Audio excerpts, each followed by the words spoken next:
ready to turn that shiny Apple gift card into a pair of sleek new AirPods. First, let's confirm we're talking about the right type of card. We need an Apple gift card, which can be used for products like AirPods, not an Apple Store gift card, which is for the online Apple Store only. To redeem online, head to Apple.com and find the AirPods you want, add them to your bag, and proceed to checkout. During checkout, you'll see a section for payment. Select the option to redeem an Apple gift card.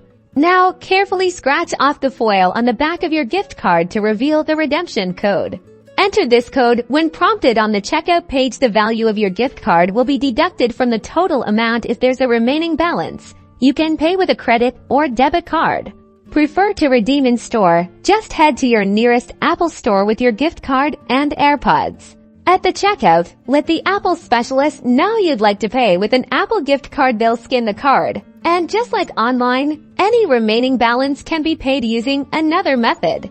And that's it. You've successfully turned your Apple gift card into amazing new AirPods. Now go enjoy your music.